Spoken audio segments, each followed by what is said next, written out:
On the day I was to marry the current crown prince, along with my half-sister, I saw with my own eyes, Mother secretly swap the good fortune talisman I had prayed for onto that half-sister, who was congenitally weak and would have difficulty conceiving.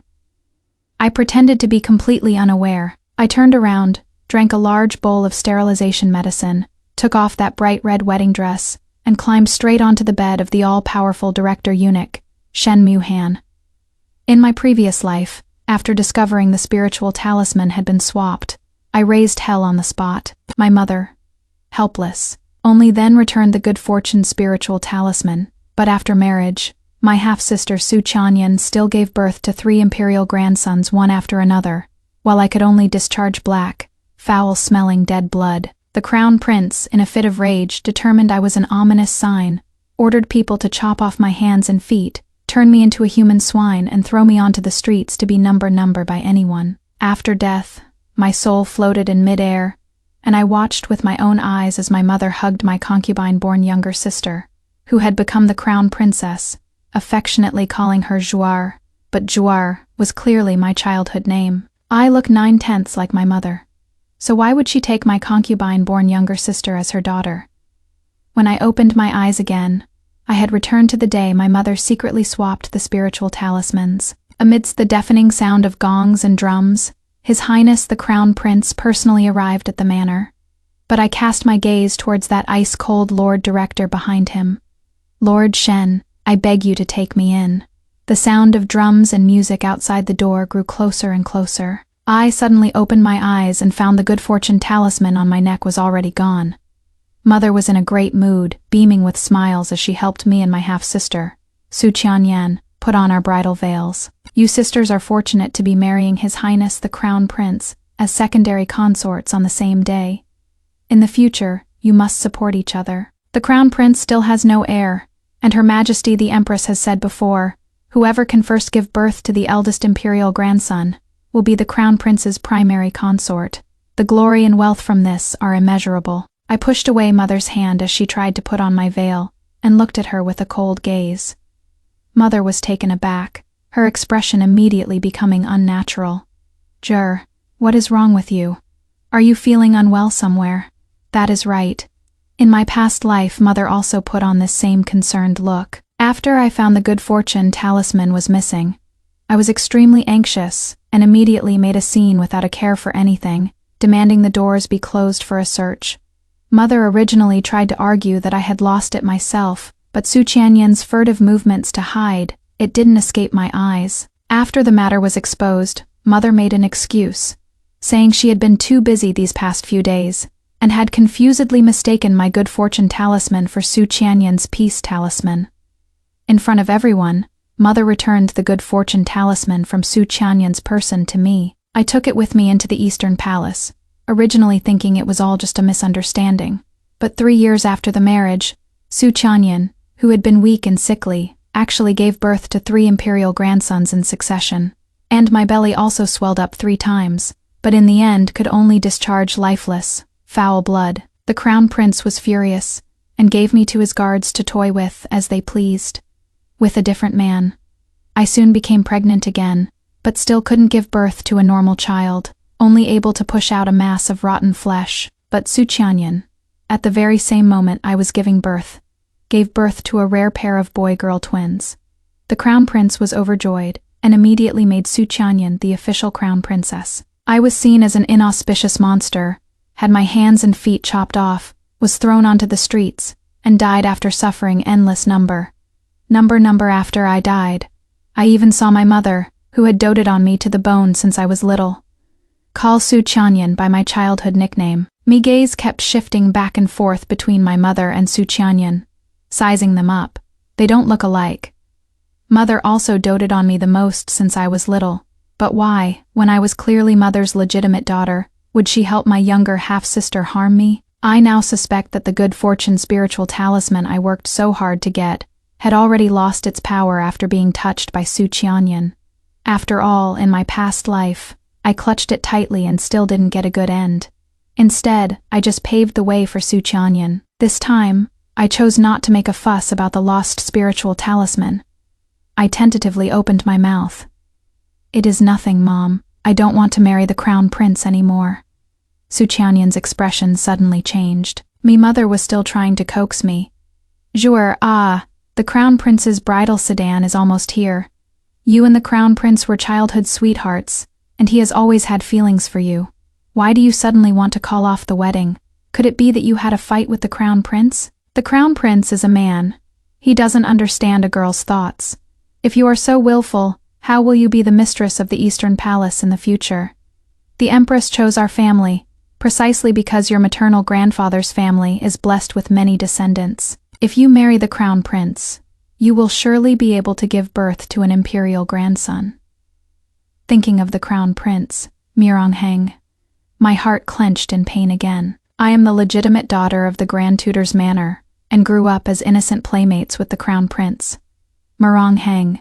I have always considered marrying him my lifelong wish. But at Mirongheng's consort selection banquet, he proposed to marry both me and Su Qianyan at the same time, both as secondary consorts with no distinction in rank. Faced with my questioning, he patiently explained. Mingzhu, you also know about my infertility problem. The Empress Mother said that if I still can't produce an imperial grandson, my position as crown prince will be in jeopardy. My marrying others is just casting a wide net, wanting to secure an heir. Only you are the love of my life. In order to give Mirongheng a child sooner, I endured the grievance and knelt up a full 3,000 steps, kneeling until my knees bled. And with great difficulty, I prayed for a spiritual talisman of good fortune, hoping for some good luck. Little did I expect that on the day of the grand wedding, it was placed on Su Qianyan by my mother. Even if I immediately set things right, there is no way to change my upcoming miserable situation. Mirongheng said he only loved me, but when Su Qianyan gave birth to imperial grandsons one after another, his heart immediately changed. He exclusively doted on Su Qianyan and the children she bore. To make her happy, he cruelly handed me over to someone else, and even sent me to my death, this lifetime. I've made up my mind, even if I can only marry the crown prince, I will drink sterilization soup every day, and absolutely will not get pregnant with anyone's child again, repeating the fate of my previous life. At this moment, a cold laugh came from outside the door. Who said I want to marry Lin Mingzhu? The person I want to marry is Qianyan. Mirongheng, wearing a 4-clawed golden dragon robe, strode in and affectionately held Su Qianyan's hand. I have already found a crown princess who can bear me heirs. In this life, you alone are enough. The way Mirongheng looked at Su Qianyan was like looking at a rare treasure, but when he looked at me, there was only disdain and disgust. This look, I saw it often in my previous life. Could it be that Mirongheng also had a rebirth? Is that why he chose Su Qianyan, who can give birth to imperial grandsons, to be his crown princess? Who would have thought that, as soon as he said this, Su Qianyan would immediately shake her head and refuse? Your Highness, you can't cast aside my legitimate elder sister. We two sisters must marry into the Eastern Palace together. Mother also got anxious. Yes, Your Highness. Mingzhu is the legitimate daughter. Qianyan is just the daughter of a concubine, considered part of her legitimate older sister's dowry. Didn't you always like Mingzhu? What is wrong today? Mirongheng looked at me with cold eyes full of contempt. So what if she is the legitimate daughter? The woman I want to marry is a blessed person who can give birth to a royal grandson, not some inauspicious evil creature. Although Lin Mingzhu's looks are stunning and her figure is enchanting, if she can't bear children, she is just a waste. If such a person enters the Eastern Palace, I will only feel disgusted. In my past life, I consecutively gave birth to stillborns and foul blood, shocking the entire imperial court. It is only natural that Mirongheng would resent me for this. But no matter what Mirongheng said, Mother and Su Qianyan refused to give in. Mom even knelt down and begged Mirongheng, Your Highness, if you insist on marrying Qianyan as the primary consort, please take Mingzhu with you too. Even if it is as the lowest-ranking concubine, it is fine even without a title. After all, if her engagement is broken today, I am afraid it will be difficult for her to marry into a good family in the future. But Mirongheng was very firm. In this life, I only want to be with Qianyan, one couple for a lifetime. There is no room for other women. As for whether Lin Mingzhu can get married or not, what does that have to do with me? I've had enough of her. After Mirongheng finished speaking, He left with Su Qianyan, who carried the spiritual talisman of good fortune, leaving my mom behind, beating her chest and stamping her feet. Mingzhu, my child, why didn't you beg the crown prince? Now your hopes of entering the Eastern Palace are dashed. But it is all right. Mom has picked out a few other marriages for you. If you can't marry a prince or a noble, marrying one of your dad's poor students is also an option. After you are married, have a big fat baby boy as soon as possible, and life will be good.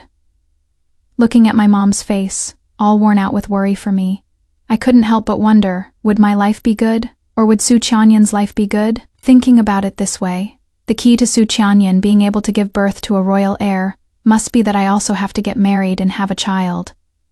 An idea struck me. I quickly pushed Mom aside and chased after them. Merongheng's wedding procession was grand and imposing. In order to accept the congratulations from the common people along the way, they were moving very slowly. I caught up to them after running just a few steps. Seeing my disheveled appearance, the crowd burst into an uproar. Why isn't the Lin family's first daughter in the bridal sedan? Didn't the crown prince ask to marry her and her half-sister? Why isn't she in the bridal sedan? Merongheng noticed the commotion behind him, rode his horse over, and whipped me in front of everyone. Lin Mingzhu, how can you be so shameless? I just made myself clear enough, didn't I? The only one I will marry is Qianyan. Even if you shamelessly follow me, I will absolutely not go soft on you. Merongheng's words caused the crowd to start murmuring. Weren't the crown prince and the Lin family's first daughter childhood sweethearts and mutually in love? Why the sudden change of mind? It must be that this legitimate daughter of the Lin family did something to wrong the crown prince. You can know a person's face, but not their heart. This legitimate daughter of the Lin family looks like a well-behaved noble lady, but in private, she is actually this kind of person. I forced myself to endure the pain in my body, looking straight up at Merongheng. Your Highness the Crown Prince, you've misunderstood. With my plain looks, I am indeed not worthy of your Highness the Crown Prince. I came chasing after him because I want to marry him. Following the direction of my finger, people saw a man who was cold and ethereal. Him, Shen Muhan? Merongheng was so angry, he laughed. And Mingzhu, are you kidding me? Shen Muhan is a eunuch. I nodded. The one I want to marry is a eunuch. My mother, who had chased me here, fainted on the spot when she heard my words. What I requested today was so absurd. Everyone just thought I'd gone mad after the crown prince broke off our engagement. Even if Shen Muhan was tall and straight, handsome, and held a high position at a young age, in the whole world, absolutely no one would be willing to marry their daughter to him. Because he is a grand eunuch. A grand eunuch cannot have his own children, but that is exactly what I want. Mother slowly came to under the maid's care, and burst into tears in front of the crowd. Jewel, even if the crown prince won't marry you, Mom will find a good match for you. Why must you debase yourself like this? Mom really can't stand to watch this anymore. The common people couldn't help but gossip. Oh, the poor hearts of parents everywhere. This eldest miss of the Lin family is truly unfilial. Seeing the way my mother was sobbing, I didn't feel good inside either. I still remember when I was young, I got smallpox, and it was Mother who stayed by my bedside without leaving for a moment, personally applying medicine for me, which allowed me to pull through without a single scar. When I first started at the girls' academy, I was being naughty and broke my leg, and it was also Mother who carried me on her back to seek doctors and remedies, worrying herself sick over me. But ever since Father brought back the illegitimate younger sister born to his mistress to be raised by Mother, Mother seemed to have changed. Although she still doted on me like before, she also secretly and quietly cared for my illegitimate younger sister. After Father passed away, Mother didn't mistreat my illegitimate younger sister in the slightest. After my tragic death in my previous life, I even suspected. Could it be that my illegitimate younger sister had bewitched Mother, making her turn against me, her own biological daughter? I got pregnant time and time again, but each time I only gave birth to foul blood. Not only did this strike a blow to my pride as the legitimate daughter, it also greatly wore down my body. In just 3 short years, I went from a peerless beauty envied by all to being wasted away into a bag of bones. In this life, no matter what the truth is, the first thing I must do is to protect myself. So I hardened my heart and stopped paying any mind to Mother. At this moment, even Su Qianyan in the bridal sedan was so anxious that she showed her face and pleaded for me again. Your Highness, it is so pitiful that my older sister's engagement was broken off. Why don't you personally arrange a good marriage for her? This director is a man without roots. In the future, my sister won't have any children by her side. It'll be very miserable. Who would have thought Heng already hated me to the extreme? Hearing Su Chanyan say this, he laughed instead. Lin Mingzhu, do you think that by deliberately saying you'll marry someone else, I will get jealous and care? You are really thinking too much. Since you want to degrade yourself, this crown prince will grant you your wish. Shen Muhan, you a eunuch, are you willing to marry the eldest Miss Lin? As long as you nod, I will ask the Empress Mother to bestow a marriage upon you. Shen Muhan is the Emperor's confidant, the dreaded 9,000-year-old of the imperial court. He is here today on the Emperor's order to accompany the crown prince to welcome his bride. But he has another identity, and I am afraid only I in my soul state from my past life know of it. The current Empress is the Emperor's successor Empress, and the first Empress suffered from complications during labor, resulting in 1 corpse and 2 lives. But in fact, that child didn't die. Someone saved their life, and they were secretly kept in the rear palace. In 4 more years, the Emperor will find out the truth. Unfortunately, at that time, Heng already had both a son and a daughter, and the Emperor had also fallen gravely ill. For the stability of the court, the Emperor did not make this matter public, but instead ordered Shen Muhan to become a monk. When passing by my white bones, Shen Muhan, who had already become a monk, felt a stir of compassion, buried me in a feng shui blessed land behind the temple, and told my grave his life story. And then, I was reborn. In this life, Heng only married Su Chanyan. He might not have a royal heir, and Shen Muhan won't be gathering dust for too long either. I looked toward Shen Muhan, my eyes full of pleading. 9,000 years, please take Mingzhu in. After Shen Muhan heard my voice, his pupils constricted for a moment, and then he nodded. Okay. I finally breathed a sigh of relief, but Mother suddenly rushed forward and stood between me and Shen Muhan. No, Lin Mingzhu, it wasn't easy for me to raise you. If you dare to become a Dui Shi for a eunuch, we'll sever our mother-daughter relationship. You are no longer a daughter of our Lin family. Looking at Mom's hysterical state, the gentleness and thoughtfulness she had for Su Chanyan in my past life suddenly appeared in my mind. I seemed to suddenly figure something out, and then I laughed until I cried. Fine, a daughter marries a chicken, she follows the chicken, marries a dog, she follows the dog, marrying a eunuch and having no descendants. It saves you the trouble of worrying, Mother. I defied worldly gossip and publicly renounced my status as the first daughter of the Lin family to marry Shen Muhan. Although Shen Muhan is a eunuch admiral, his residence is very clean, and the air inside the house is fresh and crisp, which made me breathe a sigh of relief. At night, after the lamps were extinguished, Shen Muhan originally wanted to find another room to rest in. Lying on the inner side of the bed, I guiltily waved at him. Lord Shen, you don't have to leave. Since I've chosen to marry you, there is no reason for us not to stay together. If word gets out, I am afraid others will laugh at us. Toward Shen Muhan, I felt both gratitude and guilt. He is a grand eunuch, so he probably had no intention of getting married. Today, I forcibly dragged him into this mess, and people are bound to gossip. If I kick him out on our wedding night, who knows what outsiders will say about him. Shen Muhan's eyes looked particularly deep in the glow of the candlelight. He had just sat down beside me when there was a knock on the door. Lord Shen, His Highness the Crown Prince has sent someone over with a pot of joyful union wine. We humble ones do not know how to handle it. Heng did this just to humiliate me and Shen Muhan. Shen Muhan had no expression on his face. Had someone put the things at the door and lay down beside me in his clothes. Wife, rest early. Although my status is low, I can still protect my own wife. For some reason, being beside Shen Muhan, I could always feel a sense of security. I quickly fell asleep. In my daze, I kept feeling as if there was something hard on Shen Muhan's body pressing against my lower back. I whimpered and pushed it away, but then heard that Shen Muhan had apparently gotten up in the middle of the night and gone outside. In a half-dreaming, half-awake state, I thought, marrying a Lord Governor who loves cleanliness isn't so bad after all. After getting married, I lived a comfortable and peaceful life in Shen Muhan's residence. I heard that my mother fell ill on the day I got married. Su Qianyan's condition wasn't good either.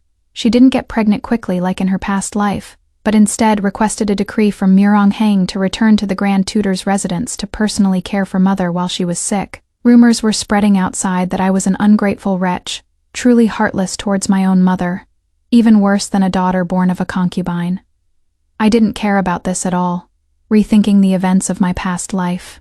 I finally realized that in my mother's eyes, there had long been differential treatment towards me and my younger sister born of a concubine. Even though she doted on me more on the surface, mother would often reveal a heart-aching pity for my younger sister born of a concubine.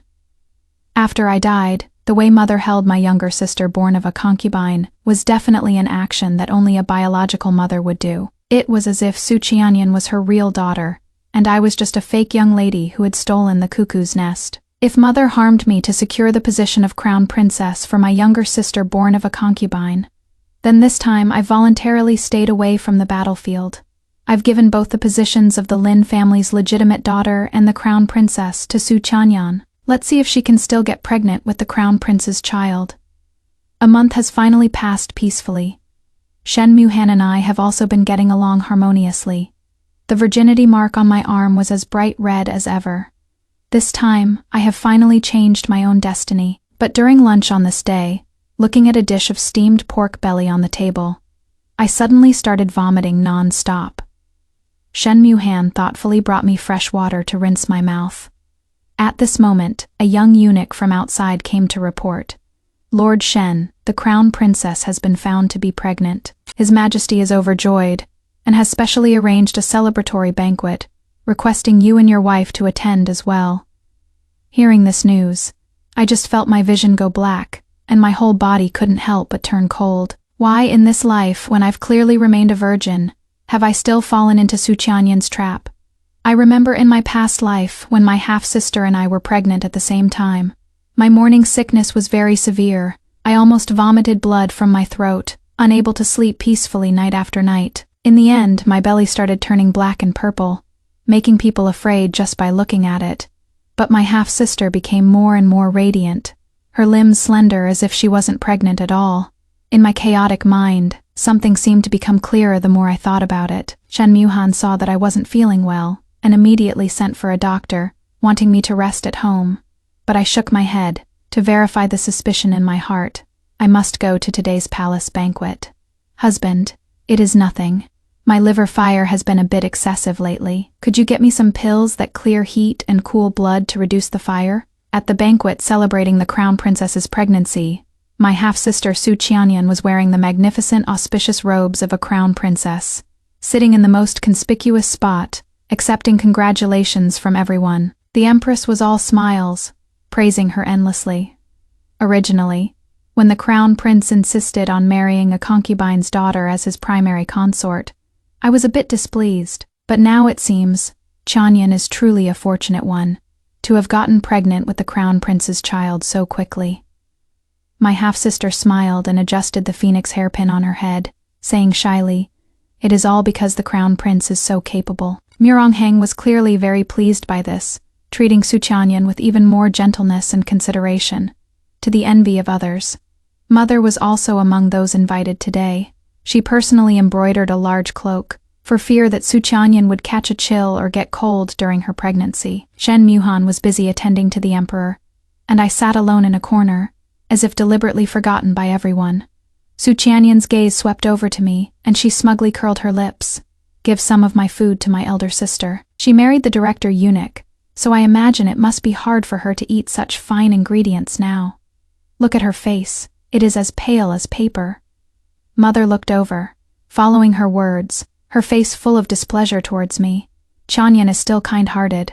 Your sister publicly severed ties with our Lin family, so her current state is all her own doing." I forced myself to endure the discomfort in my body, took the cold-natured fire, purging medicine from my sleeve along with the crab on the table, and then downed a big, full bowl of an iced drink. Me half-sister, who had just been chatting and laughing cheerfully, suddenly turned pale, clutched her stomach, and collapsed.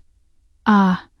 With a shrill scream, Everyone saw a pool of black blood seep out from under Suchanyan, and my previous discomfort had finally mostly disappeared. Looks like I made the right bet. I don't know what kind of black magic Suchanyan and Mom used, but they borrowed my womb for Suchanyan to use for her pregnancy. If I did anything to my own belly, it would also backfire on Suchanyan. Suchanyan had a miscarriage in public, and the palace banquet ended early. After returning to the Shen family, I again used the excuse of irregular menstruation to have a doctor prescribe several doses of contraception medicine, which I took on schedule. There was no more news of pregnancy from Suchanyan's side. Me Mom finally couldn't sit still any longer, swallowed her pride, and came to the Shen family with gifts to see me. Joer, you've lost weight recently. Are you not taking good care of yourself? I shook my head with a calm expression. I've been suffering from the summer heat lately. My internal heat is high. I just drank a few extra bowls of cooling tea. It is no big deal. Mom's expression instantly turned a bit ugly. Don't just take medicine for no reason. Mom brought you many supplements. You take them on time to nourish your body, you hear? Seeing that I didn't answer, Mom again took out that good fortune spiritual talisman from her sleeve. On the day you two got married, Mom was so busy she got muddled and accidentally put your thing on your half-sister. You keep it safe yourself. Okay. I took the good fortune spiritual talisman, my body trembling uncontrollably. In front of Mom, I brought it to the candlelight and burned it directly. Mother, you forgot.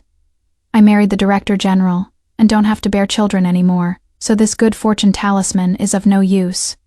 The mother's mouth twitched, and tears quickly welled up in her eyes. My poor Joer, you have suffered. The things Mother said that day were just words spoken in anger. You are my only daughter. How could I not care for you? The Director General cannot perform his manly duties. Mother will make this right for you.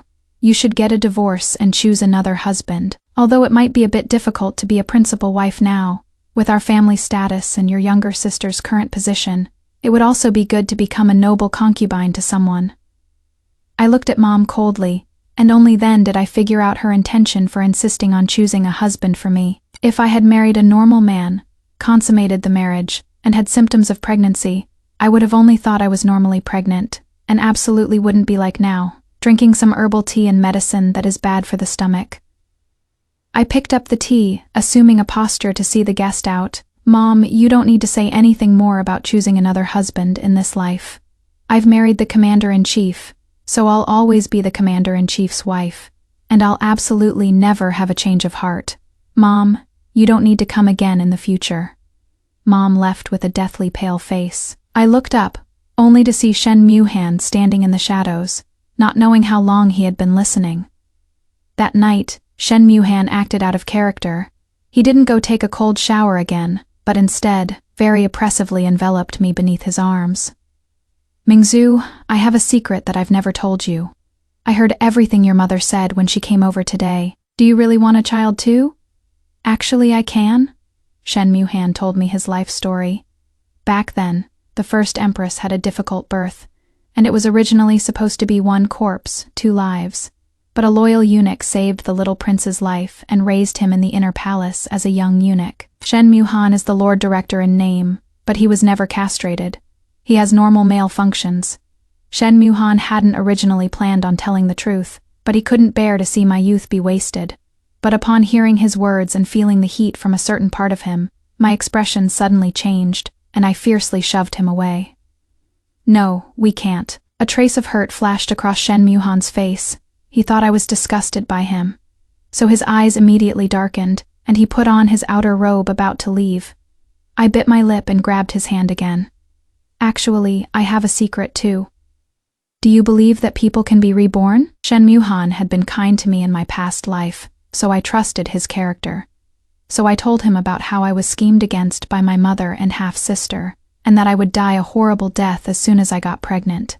After hearing this, Shen Muhan didn't think I was talking nonsense. Instead, he gently stroked my hair. Mingzhu, this must have been so hard on you. I do have an idea we can try. If it doesn't work out, I won't touch you. Shen Muhan requested leave from the palace and took me out to travel and enjoy the scenery to relax. Along the way, his informants kept sending us news from the Eastern Palace. Ever since her miscarriage, Su Qianyan could never get pregnant again. Originally, in my past life, Su Qianyan and I would have both been showing by this time. Mirongheng finally got so anxious he couldn't sit still. Without an heir, his position as the crown prince wouldn't be secure, so he could only take in more concubines and spread his favor evenly. This really worried Su Qianyan. I heard she personally came to the Shen family's house wanting to see me, but unfortunately we had already left a step ahead. After staying outside for 4 days, Shen Muhan and I finally returned to the city. On the way, I persuaded Shen Muhan to go and acknowledge his father-son relationship with the emperor. From the memories of the past life, it is not that the emperor had absolutely no father-son feelings for Shen Muhan. The temple chosen for Shen Muhan to become a monk was also the very best. It was just because Mirongheng already had an heir, the court was stable, and he was afraid that announcing another prince would affect the stability of the empire. But in this lifetime, no one could bear a child for Mirongheng anymore. Especially Su Qianyan. Just after returning to the capital city, Shen Muhan entered the palace. I returned to my room, and just as I was preparing to get some good rest, a tall, upright figure walked out from the darkness. It was Mirongheng. He was in a very bad state, the area under his eyes all dark circles. These past few days, where did you and Shen Muhan go? I warily put some distance between us. Nowhere special, just wandering around. That is all. Your Highness the Crown Prince. You didn't use the front door, so what is your intention in hiding in my room? Seeing my guarded look, a flash of displeasure crossed Mirongheng's face, and then he laughed with contempt. You think I want to do something to you? You are overthinking it. A woman like you, even one more look is dirty to me. Looking at Mirongheng's hateful gaze, I was a little baffled. He and I were childhood sweethearts, and we once made vows of eternal love, our hearts promised to each other. In this life, I didn't marry him again, but his hatred for me is still so intense. Seeing my confusion, Mirongheng continued. To tell you the truth, I've already lived 2 lifetimes. In my past life, it was all because I married you that I died a miserable death. This life, I've stayed away from you. With Qianyan here, I am destined to have 4 sons and 1 daughter, be surrounded by children and grandchildren, and I'll surely be able to live to the very end with a smile, watching you grow old and die miserably. Mirongheng finished speaking and left without looking back. I was a little confused. In my past life, I died before Mirongheng. I hadn't heard any news about Mirongheng right up until I was buried by Shen Muhan. He will die. What has that got to do with me? Not thinking about it any further, Shen Muhan came back, with an extra dragon-shaped jade pendant in his hand. Looks like his reunion with his family went very smoothly. That very night, we consummated our marriage. The next day, holding my waist, I finally realized that I had really underestimated how ferocious a man who has been a virgin for over 20 years is since the last time I went out with Shen Muhan. I stopped taking contraception medicine. With Shen Muhan's tireless efforts, I quickly became pregnant. At the same time, news came from the Eastern Palace. Su Qianyan was also pregnant. Shen Muhan and I exchanged a glance, and both of us smiled a little. This time, the tables were finally going to turn. Because Su Qianyan was pregnant, the emperor didn't plan to reveal Shen Muhan's identity, but instead, just like in the previous life, he lavishly rewarded the Eastern Palace. Mother and Su Qianyan both thought I had listened to their advice, couldn't stand the loneliness, and found myself a lover, and they even secretly sent me several tons of pregnancy-stabilizing tonics. Shen Muhan and I didn't care, because Su Qianyan might not be able to give birth to this child. This time I didn't have severe pregnancy reactions. I could eat and drink normally without throwing up. My younger half-sister, however, wailed day after day, her pregnancy very unstable in just a few short months. She lost a dramatic amount of weight, and her whole body was covered in irritating eczema. At the royal prayer banquet, Shen Muhan didn't let me show my face. I stayed in the comfortable and luxurious carriage, watching Su Qianyan outside, looking haggard and withered, her whole person having become much uglier. A few more months passed, and it was time for Su Qianyan and me to give birth. Shen Muhan had long ago arranged for a miracle-working doctor to wait by my side, instructing that no matter what happened in a while, they must save the adult first. Following the cry of a baby, I finally gave birth to a healthy son. But Su Chanyan in the Eastern Palace was having a difficult birth. All the imperial physicians were present to assist with the birth, which dragged on for a full 12 hours. In the end, Su Chanyan only gave birth to a gush of foul-smelling dirty blood from her womb. The news spread quickly. The emperor heavily punished the empress and Mirongheng for their failure to protect the imperial heir. Mirongheng, in turn, vented all his anger on Su Chanyan, either beating or cursing her after she had just given birth. After Mother found out, she proclaimed that someone had used witchcraft to frame Su Chanyan, and aggressively stormed into the Shen residence. After seeing the healthy baby I was holding in my arms, Mother's face turned green. "You married the Grand Commandant. How could you possibly give birth to a real child? It must be that you were jealous. Chanyan could marry the crown prince, so you used some witchcraft to switch out the child in her womb. Today, I should beat you, this demon, and this bastard to death." Mother personally came forward with a club. A few secret guards descended from the sky and kicked her away. The sound of palace music was heard from outside the door. The emperor came personally, bringing Shen Muhan with him. "Who wants to harm our one and only imperial grandson?" The emperor came in, took the child from my arms, and examined him closely. He really does look exactly like the former empress. This time, Mirongheng still had no child of his own, but Shen Muhan had an heir before him. The emperor finally decided to announce to the world, Shen Muhan was the legitimate imperial son born to the former empress back then, and he was a whole and able-bodied man. Mother was tied up by the emperor's secret guards. In the end, it was Mirongheng and Su Chanyan who had to personally rush over with the death exemption gold medallion to take her away. It is just that, now that Shen Muhan has brought his wife and child back to acknowledge his ancestors, Mirongheng's position as the crown prince is also in danger. He attempted to have another child with Su Chanyan in order to secure his position as crown prince. But no matter how many more times she got pregnant, it was always me who gave birth to a child, and Su Chanyan who gave birth to foul blood. I laughed when I heard the news. The last time I went out with Shen Muhan, it was to the temple that buried me in my past life. I found the abbot inside, and had him draw a rebound talisman for me, using Shen Muhan's true dragon blood. No matter what evil spell is on me, its effects will all rebound onto the person who harmed me. So, these last few times, it has been Su Chanyan who endured the pain of my pregnancy, while for the 3 years under the rebound talisman's protection, me and the baby in my belly are free from all taboos. And that time Su Chanyan was pregnant before I had consummated my marriage with Shen Muhan, was actually from an illicit lover she found in the pleasure quarters. That man had a rare gift. Even women who couldn't have children could successfully get pregnant from being with him. Su Chanyan once again had a wicked idea, wanting to have an illicit tryst with that man, but was spotted by Mirongheng at a glance.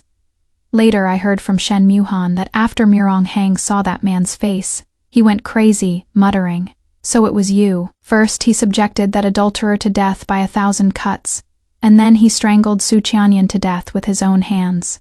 Now he is locked up in the imperial clan court, awaiting his sentence.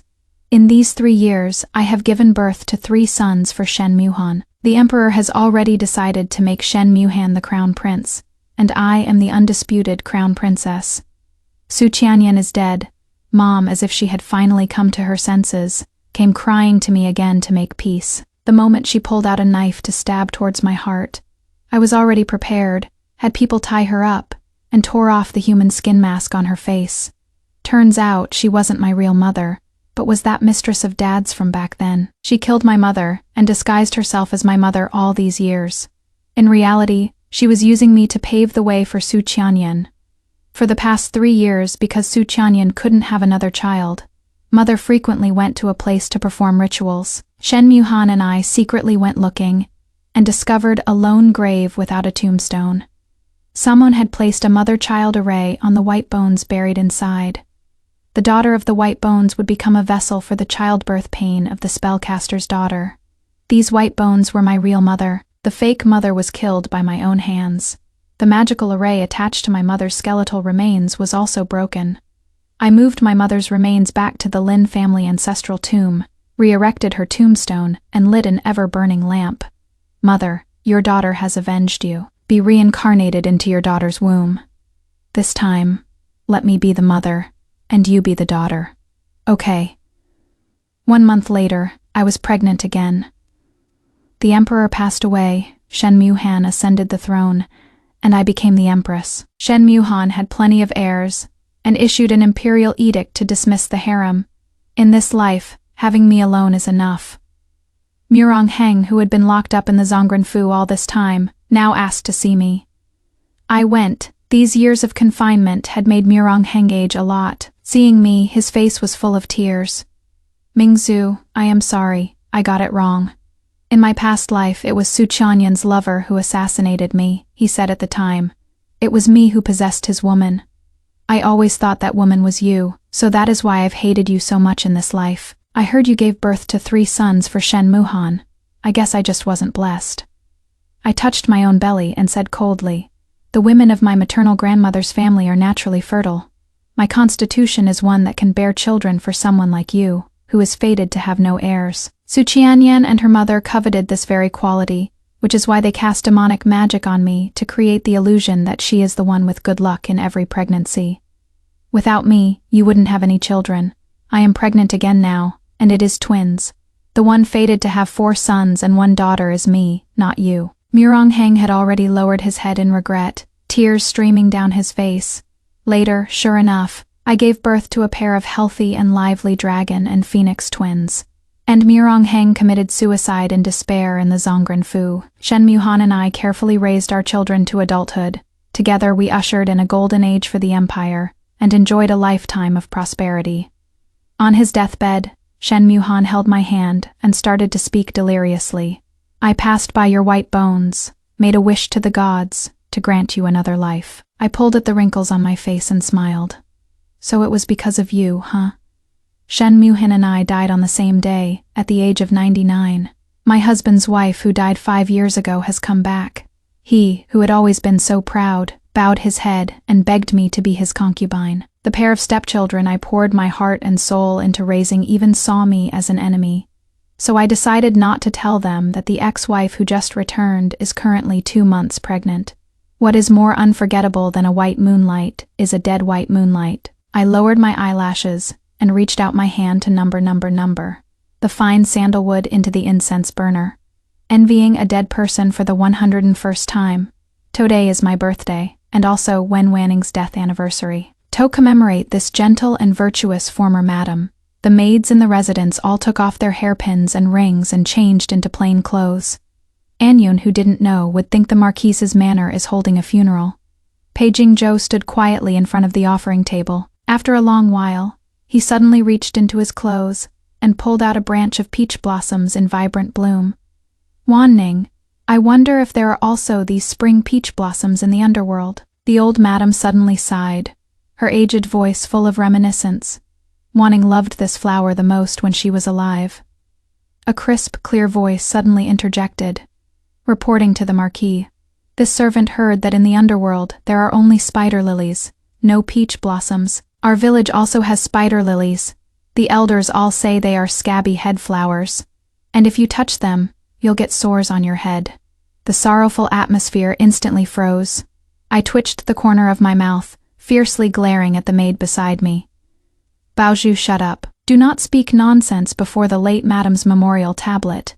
Baozhu reluctantly lowered her head, still muttering under her breath. This servant was just answering the Marquis. Peijing Zhou's son and daughter were fraternal twins, and had already reached the age of 10 this year. Originally, the 2 of them were kneeling on cushions, crying and mourning their mother, the best in the whole world. Hearing Baozhu's words, they both looked up together, tears still hanging on their faces. The older brother, Pei Siyuan, had always been bold. He rolled his eyes and stared at Baozhu with a curious look. Does your village really have scabby head flowers? Can you take me to see them? Peijing Zhou gave a light cough, a hint of displeasure in his eyes. Never mind, it is getting late. Everyone go back and rest. As was customary, on the anniversary of Wen Wanning's death, Peijing Zhou would spend the entire night in his study copying poetry collections. Those poetry collections were all Wen Wanning's favorites when she was alive. This deep and meaningful affection is truly enviable. I stood in front of the ancestral hall, quietly watching Peijing Zhou's back as he turned to leave. But my hand couldn't help but clench my handkerchief. a bit of anticipation rising in my heart. Today is my 20th birthday. In our dynasty, the 20th birthday is the most important birthday in a person's life. A woman's husband's family would hold a grand banquet to show their regard and blessings. Paging Joe walked a few steps, then suddenly turned back. At this moment, a light breeze blew past, and the dim yellow lanterns overhead swayed gently, casting a blurry shadow. Paging Joe strode to stand before me, his features handsome and elegant, his eyes cold and frosty. My heart started to beat faster, and my palms started to sweat. Is he going to give me a gift? 5 years, 5 whole years of painstaking effort. Has he finally seen my hard work and dedication, and is willing to celebrate my birthday for me? Last year, you secretly held a banquet in the courtyard and ate meat. You are not allowed to do it again this year. It is a rule of the Marquise's mansion that on the death anniversary of the late madam, the entire household eats vegetarian food. As the madam of the Marquise's mansion, you should, all the more, set an example. Understand? It was as if a giant rock had been thrown into the lake of my heart, causing waves to surge and ripples to spread, before finally becoming as still as an old well. I lowered my head, trying hard to squeeze out a calm voice from my throat. Understood. The old madam gave me a faint glance. Our Marquise's mansion is not completely unreasonable. Today is your birthday. I have already instructed the kitchen to prepare a vegetarian banquet for you. In the future, you must also serve the Marquis with all your heart, and diligently raise Siyuan and Wanner. Well, seeing me standing there rigidly, Nanny Liu by the old madam's side snorted coldly. Is the madam so overjoyed that she has forgotten her manners? Huff huff huff. Baoju beside me was panting like a bull, as if she was about to charge and gore someone at any moment. I gave her a hard pull, knelt and bowed to the old madam. Thank you for your gift, mother. Your daughter-in-law will certainly abide by her duties and manage the household well. A dish of green vegetables and tofu, a plate of vegetarian 3 delicacies, a course of stir-fried Chinese cabbage, and a radish soup. This was the 20th birthday banquet that the old madam had specially instructed the kitchen to prepare for me. There wasn't even a single dessert. I sat lifelessly on the stool, watching the steam from the dishes gradually dissipate, until they became as cold as my heart. Baoju pulled me aside, and with great effort, dragged a huge mahogany chest over from the corner. Miss, these were all sent over by the master and madam this morning. We haven't even had time to look at them today. Come take a look quickly. Ah, this Eastern pearl is bigger than my eyeball. I heard the young master bought it from overseas for a high price. Wow, this is flowing cloud brocade, isn't it? This begonia flower is embroidered so well. You can tell at a glance that the madam embroidered it herself. And this golden Buddha is so shiny. This must be a gift from the master. The master loves this kind of sparkly, shiny stuff the most. I turned around, bent down, and took out that flowing cloud 100 flowers skirt from the trunk. Flowing cloud brocade is the most precious. 1 bolt costs 100 gold pieces. This skirt is embroidered all over with 100 flowers using silver thread. The stitches are fine and dense, and it is incredibly lifelike. Mom's eyesight isn't so good now, and flowing cloud brocade is extremely delicate, making it difficult to needle. She must have spent at least half a year embroidering this skirt. Inside the trunk were also many rare curios, antiques, golden hairpins, and jewelry. That luxurious jewelry must have been bought by my dad. He loves opulent things the most, and every time he sees them, he can't help but buy them for me. This stack of out-of-print ancient books must have been collected by my older brother. He knows I like to read all sorts of miscellaneous essays and travelogues, and whenever he has free time, he goes everywhere to collect them at high prices. For this, I don't know how much money he has been cheated out of, but he doesn't care. He still collects books everywhere, and then eagerly gives them to me. One time, in order to persuade an old gentleman to sell his books, he actually went and carried water for him for a whole month, and these exquisite dresses and handkerchiefs. I don't know how many sleepless nights Mom spent making them. After her eyesight got bad, I forbid her from touching embroidery again, but I am married now. I can't look after her even if I want to. I wonder if her eyes still hurt now. I pressed the skirt to my chest, and tears gushed out. Baoju, I miss home. The year I married Paging Joe, I was only 15 years old. My family have been merchants for generations. Our household was extremely wealthy.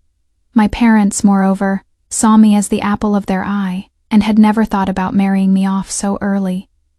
But one time at the Spring Day banquet, Paging Joe and I both accidentally fell into the water. Also falling in at the same time was a famous playboy from the capital. Paging Joe saved me. Under everyone's watchful eyes, my clothes were soaked through. My reputation completely ruined. The next day, old Madame Pei personally came to our door with a matchmaker to propose marriage. My parents were not willing. Although Paging Joe has a noble title, the Pei family has long since declined. The old Marquis loves to gamble. Even the family mansion has been completely mortgaged. Moreover, his wife died just 2 months ago, and he also has a pair of 5-year-old children. Dad and Mom hesitated over and over, and just as they were about to reject old Madame Pei's marriage proposal, that dandy showed up with his men. He said that on that day in the water, he had held me too, so he ought to be responsible for marrying me. The Pei family had only declined, but that dandy was a true scumbag. He had a violent and cruel personality, and had beaten 3 concubines to death. Although he was not married, he had a pile of illegitimate children at home, of scholars, farmers, artisans, and merchants. Merchants had the lowest status. Although my family had money, we had no power. The dandy's uncle was the Minister of Personnel, and our family couldn't afford to offend him. Compared to him, the Pei family was clearly a better choice. At the very least, Paging Joe was handsome and elegant, with a gentle temperament, worthy of the description. A humble gentleman, as gentle as jade. So my mother cried her eyes out, and with a 10-li dowry procession, married me into the Pei residence. I was only 15, and before I could learn to be a wife, I had to first learn to be a mother. The Marquis's residence was in decline. I used my own dowry money to redeem 2 whole chests full of pawn tickets. Those antiques, curios, furniture, and calligraphy and paintings that the old Marquis had pawned. Only after getting them back did the residence gradually start to look presentable. Luckily, the old Marquis died early. If he had lived for another 2 years, there would have been another chest of pawn tickets. Young miss, don't cry anymore. Baozu looked at me worriedly, reaching out to touch my wrist. She was a maid specially trained by my parents. Her medical skills personally taught by Dr. Zhang of Huishan Hall, stagnation in the heart meridian, and surging liver fire. If this goes on, sooner or later you'll be angered to death by these people in the Marquis's residence. If you die, how will the master and madam live? Baoju was right. A day passes whether you cry or you laugh. I can't let my parents worry. I have to live well. Compared to when I first entered the residence, life is so much better now. Although Paging Joe was still cold and distant, he would stay in my courtyard on the 1st and 15th of every lunar month, giving me the dignity a principal wife deserves. Moreover, in the 5 years of our marriage, he did not have any other bed-warming maids or concubines. Although the old madam required me to pay my respects every morning and evening, and follow all the rules, she spoke to me with increasing gentleness and kindness. There were also Pei Siyuan and Pei Waner. The 2 of them initially saw me as an enemy, spreading tongue oil on the paths I often walked, and spitting into my food. Pei Siyuan even tried to give me croton beans, wanting to make me make a fool of myself at the family banquet. I poured my heart and soul into hiring famous tutors for him, and finding the best governess for Pei Wan. Now, the 2 of them are finally willing to call me mother. Everything is moving in a good direction. I have to get over it. I can't keep wallowing in self-pity. Even though Wen Wanning had all of Paging Joe's love, she is dead after all, and I am still alive.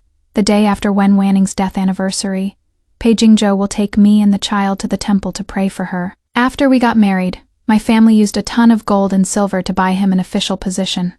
Paging Joe was dragged down by the old Marquis, having an empty title but no actual duties. He cherished this official position very much, usually wishing he could sleep in the study, pouring his entire heart into his duties. But no matter how busy or tired he was, he would definitely make time on this day. The carriage moved forward, swaying and rocking. I stared in a daze at Pei Waner's delicate little face. Paging Joe is handsome, but Pei Waner is, at best, only somewhat delicate. Does that mean Wen Wanning is plain-looking? Paging Joe has always had sky-high standards. If Wanning is ordinary looking and can still make him care about her so much, she must be exceptionally talented and pure-hearted. Wanning is a talented woman, I suppose, unlike me, who stinks of money and only knows how to flick an abacus. I laughed self-deprecatingly, just in time to meet Wanner's probing gaze. Mother, yesterday was your birthday. Did you get a lot of presents? She blinked her eyes a couple of times, purposely acting cute as she held my hand and acted spoiled. I am so envious that Mother can get so many gifts. Unlike me, it has been so long since I've received a gift. Hearing this, Pei-Yuen leaned in closer, looking at me with puppy dog eyes. Mother, I heard that a kind of devil's work ball is popular in the capital recently. I want an ivory one. Baoju rolled her eyes from the side. I've only ever heard of receiving gifts for your birthday, never heard of having to give them out. Pei Wanner immediately flicked her handkerchief and sat up straight. We're still kids. Father said kids don't need to give gifts. If it were in the past, I would have just agreed with them. But thinking of Paging Zhou's indifferent eyes last night, and that bland, tasteless birthday feast, I suddenly felt like it was all extremely pointless. No gift. Can't you even say a word of blessing? Talking doesn't cost money? Seeing I was looking out the window without responding, Pei Wanner's eyes immediately reddened. If only Mom were here, Pei-Yuen said with a sob in his voice. Mom, I miss you so much. I stared blankly at the newly sprouted willow trees on the road, my heart feeling bitter and pained. When they need me, they call me Mother. When they don't, they start missing their mom. They say it is hard to be a stepmother. Only after you've actually become a stepmother do you know all the heartache, which can't be summed up by the single word hard. Pei Wanner faked a couple of sobs, suddenly snatched the handkerchief from my hand. Ah, this is flowing cloud brocade, isn't it, Mother? You are so extravagant, using flowing cloud brocade to make a handkerchief. The begonia flower embroidered on here is really well done. I've been learning needlework recently. Let me borrow this handkerchief to study for a few days. My mother embroidered this with her own hands. I frowned and without even thinking reached out to pull. I can't give you this handkerchief. Pei Wanner forcefully yanked the handkerchief back. The brocade handkerchief tore into two pieces from the middle. At this moment the carriage came to a steady stop, and Paging Zhou happened to lift the curtain. Pei Wanner let out a wail and threw herself into his arms. Daddy, Mother would rather tear the handkerchief than give it to me. Sob, sob. Paging Zhou immediately furrowed his brows. Gu Qingyao, why are you taking your anger out on the child? Paging Zhou's love for the mother extended to her children, and he doted on Wanning's son and daughter to the bone. No matter what they said, he believed them. I know all explanations are futile. It is just a pity that my mother worked so hard to embroider this silk handkerchief. So I didn't say anything, just raised my eyes and stared fixedly at him.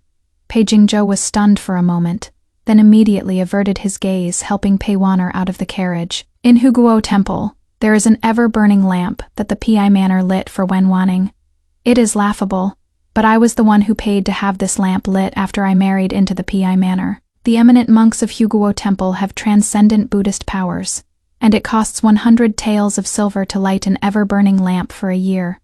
The Pi Manor of the past clearly couldn't afford that. Paging Zhou, leading his son and daughter, personally chanted the Rebirth mantra for Wanning. I stood in the imposing main hall, looking up at the giant golden body of the Buddha statue, my heart filled with misery. After I got married, my father and mother lavished countless amounts of silver on Huguo Temple, just to pray for my mother-in-law to be kind, my children to be obedient, and for my husband and I to have a loving marriage. But from what I can see, this Buddha doesn't seem to be very effective. May I continue our predestined bond with Wanning in the next life? Paging Zhou piously made a wish. I also put my palms together and closed my eyes. I only wish to be my parents' daughter, not a wife, not a mother. Pei Lang. Is that you? Is it really you? Paging Zhou shuddered, staring in disbelief at the young woman who stepped out from behind the Buddha statue. I also quickly opened my eyes, sizing her up with shock and suspicion. This woman was about in her early 20s, wearing a long green robe with a dark green belt tied at her waist, which made her waist look even more slender and soft. Graspable, her skin is very fair. Though her features are plain, her eyes are exceptionally beautiful, with clear pupils, like autumn water. This person looks somewhat familiar. The usually indifferent Paging Joe was panting heavily, the rims of his eyes quickly turning red. His lips trembled for a long moment before he finally spoke in a hoarse voice. "Wanning, is that you? My Buddha is merciful to let your spirit meet with me?" I took 2 steps back in shock. Baoju even went swoosh and darted behind me. "A ghost, miss. Don't be scared. I'll protect you." Wen Wanning let out a whimper, throwing herself into Paging Joe's arms. "Pei Lang, it is me. I am back. I am not dead." Paging Joe had a detached temperament, possessing a kind of serenity where his expression wouldn't change even if Mount Tai collapsed in front of him. Such a sight of him both crying and shouting, I never thought I would see on him. He frantically kissed Wen Wanning's face, tears and snot streaming down his face from the excitement. "It is you, Wanning. It is really you. Do you know how I've lived these past 5 years? It has been a living hell. There hasn't been a single moment I wasn't thinking of you.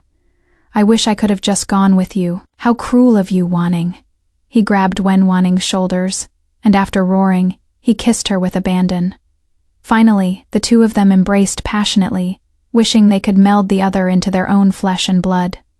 "Wanning, I won't let you leave me again." Pei Wanner and Pei Siyuan were already stunned, staring with wide eyes and open mouths, as if their pressure points had been struck.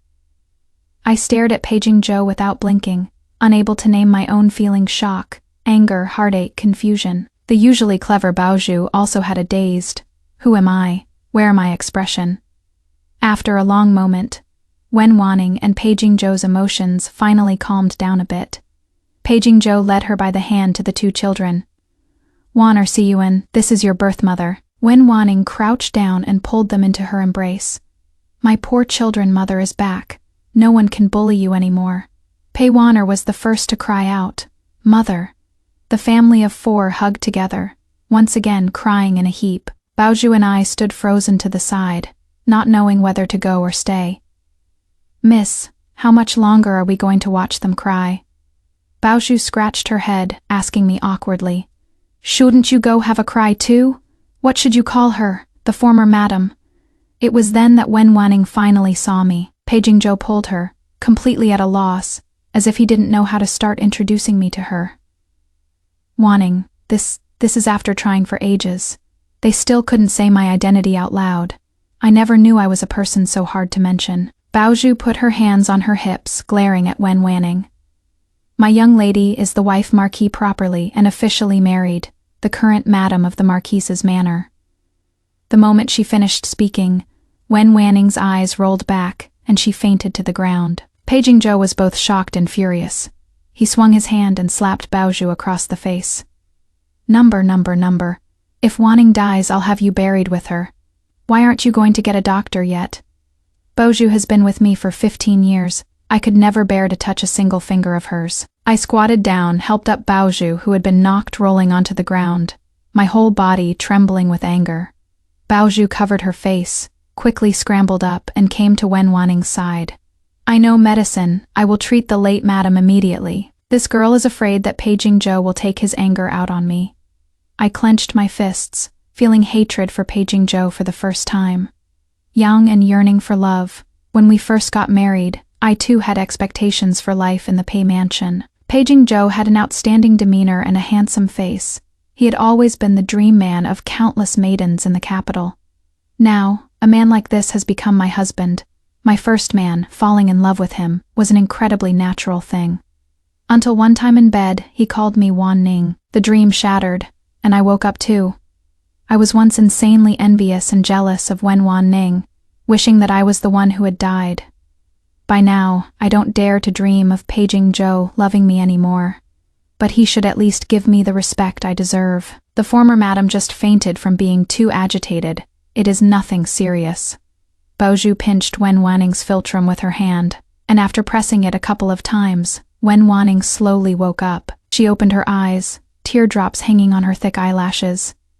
"Since you are already married, Marquise Paddy, I won't disturb you. I wish you and your wife a harmonious marriage, and a house full of children and grandchildren." After she finished speaking, she struggled to get up and was about to leave. How could Paging Joe possibly let her? He held her waist in a death grip. "Wanning, you are killing me." The 2 kids also each hugged one of Wen Wanning's legs, tears and snot smeared all over their faces. "Mom, don't go.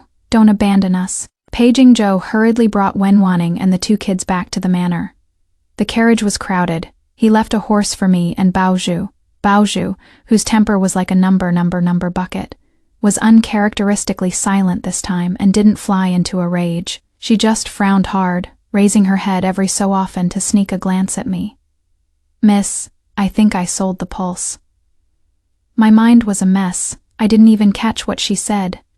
"What pulse?" Baoju glanced around nervously, then leaned close to my ear, her voice as quiet as a mosquito's buzz. "The former madam is pregnant, probably for about 2 months." I abruptly straightened up. "What did you say?" Wenwaning was originally the daughter of Liu Jiju, born into a noble family. At 16, she married Paging Joe. After they were married, she gave birth to a pair of fraternal twins the very next year. Later, during a boat outing on the lake with Paging Joe, she accidentally fell into the water and drowned. The second year after her death, Liu Jiju made a mistake while on duty and was banished to Guangxi by His Majesty. The journey was long, and Liu Jiju, already advanced in years, ended up dying on the way.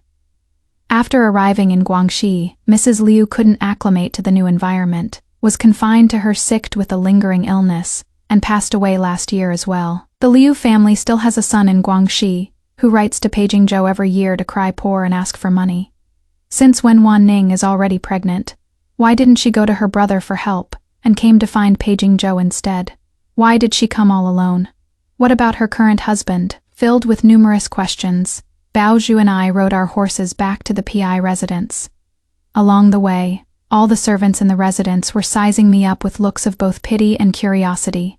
Many of the servants were newly bought, so they probably wouldn't recognize Wenwaning. Mama Fang, the gatekeeper of the inner quarters, scurried to my side and reported in a low voice, "Madam, the Marquis carried a woman into the main house, and he carried her all the way in." No wonder they all looked at me that way. I quickened my pace, my skirt swirling, and in just a few steps, I strode into the main room. The old madam was fingering her Buddhist prayer beads, her eyes lowered, her expression unreadable. Paging Joe and Wenwaning were sitting on the left side, their eyes red-rimmed. The two children weren't there. They must have been taken by the nannies to rest. Seeing me, the old madam lifted her eyelids, her voice showing no sign of joy or anger. "Qing Yao is back. Sit." From Wenwaning's tearful account, I roughly understood what had happened. Wenwaning said that after she accidentally fell into the water, she was saved by a seamstress. The seamstress's family was poor and had no children, so she adopted her as a goddaughter. She fell into the water, injured her heart and lungs, and lost her memory. Until last year, when the embroideress passed away from illness, she was so overcome with grief that she accidentally fainted and cut her head open. Who would have known that from just that knock, she would actually recover her memory? She immediately packed her bags and returned to the manor to look for Paging Joe. She found the gatekeeper, and the gatekeeper said that Paging Joe had gone to Huguo Temple to offer incense and pray for blessings, which is what led to that reunion scene on the mountain. Paging Joe's heart ached terribly as he listened. I, on the other hand, was filled with doubts. According to what Wenwaning said, she has remained chaste for these 5 years, only doing embroidery peacefully in her courtyard. Then whose child is this? Reporting to your lordship, Taoyuan residence has been tidied up properly. A maidservant came in, curtsied, and reported. Wenwaning covered her mouth, her eyes filled with tears. "Pei Lang, I thought that courtyard." Paging Joe stared at her tenderly. "Silly girl, I would never give your things to anyone else." Taoyuanju was the courtyard where Wenwaning lived when she was alive. The courtyard was filled with peach trees, and once spring came, the falling blossoms would flutter everywhere, just like a fairyland.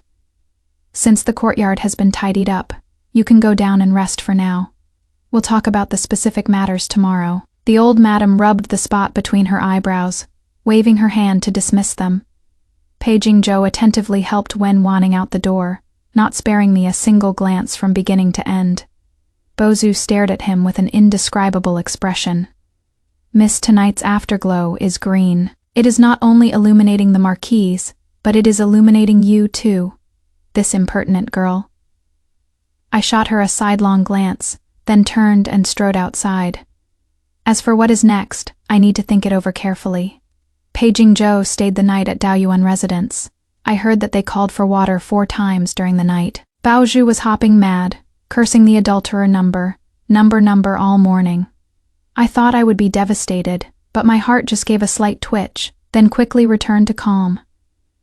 When Paging Joe and I had sex, he was always restrained. He said a gentleman is cautious when alone, and should naturally have few desires. But it turned out, all of this was just because I am not Wen Wanning. I picked up the teacup that had long gone cold, and downed it in one go. Baozhu, go get some medicine prepared. Baozhu shot in front of me with a whoosh, her eyes shining. Miss, you want to poison her to death. I lightly tapped her head. Go prepare the pregnancy-stabilizing medicine and find a way to make Wen Wanning drink it. Baozhu abruptly straightened up, gripping my hand forcefully, her lips trembling non-stop with excitement. Miss, you. I tilted my head up and smiled at her until I laughed out tears. Baozhu, do you want to go home? Back to our own home. The furnishings of Daoyuan residence looked brand new. At the entrance were 2 man-high official kiln blue and white porcelain floor vases. This pair of vases, if I am not mistaken, was originally supposed to be in Paging Joe's study. The previously empty curio shelf was filled with rare antiques and curios. That 7-foot-tall red coral on top looked very familiar. Golden thread Nanmu side table, a large Zetan desk carved with chi dragons, a shoe brocade screen, and also famous calligraphy and paintings. These are all the dowry my dad and mom carefully prepared for me. Paging Joe actually opened my storeroom without permission. The anger in my chest surged up in waves. A sharp pain on my hand, I turned to the side to see. Baozhu, trembling all over with anger, was using every ounce of her strength to squeeze my hand tightly. Seeing her like this, I calmed down instead. Sister, you are here. Wen Wanning saw me, and was still leaning on the concubine couch as if she had no bones. She sat up slightly, revealing a large patch of red marks on her neck. Forgive me, sister. I was really so tired last night. She lifted a hand, having a maid serve me a cup of tea. This is the Mingqian Longjing, Pei Lang brought yesterday. I hear it is a tribute tea. Go on, have a taste. That Pei Lang, honestly, he eagerly brings me whatever good things he finds, and isn't even afraid of people laughing at him. Wen Wanning finished her coquettish giggle while covering her mouth, and then reached to touch the Houghton Jade Phoenix hairpin on her head. She raised her hand, her sleeve fell, revealing a section of her fair and delicate wrist. On it, a vibrant green jade bracelet was emitting a faint green glow. Paging Joe is ridiculous, using my dowry to gift other women. What is that all about? So this is the Wen Wanning that Paging Joe is always thinking about. The Wen Wanning from a scholarly family, of noble birth, skilled in the zither, chess, calligraphy, and painting. Seeing that I kept staring at her without speaking, Wen Wanning stopped smiling and sat up straight. Little sister, why aren't you drinking this tea? Are you not used to it? Oh, right. I heard little sister's family is from a merchant background, so naturally you are not accustomed to tribute goods. It is all right. Little sister can just come to my place for tea a few more times. In the future, we sisters will still need to serve Master P.A. well together. In every gesture, a vulgar and worldly air, every single word and phrase is provocation and showing off. No different from the concubines and mistresses in a grand household who spend all day being petty and jealous. I suddenly lost all interest in talking to her. Paging Joe's taste is really not that great. My silence made Wen Wanning a little uncomfortable. After rubbing her lower back a couple of times pretentiously, she picked up her teacup and took a sip. Her index finger was slender, without a single callus on it.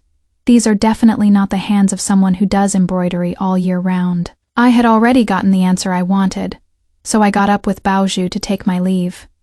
Wen Wanning was very stunned. Little sister, you are leaving already. If we don't leave now, I am afraid Baozhu won't be able to resist hitting someone. After I got married, the rules at the Pei Mansion were very strict. My mother-in-law ran the household and wouldn't let me go out.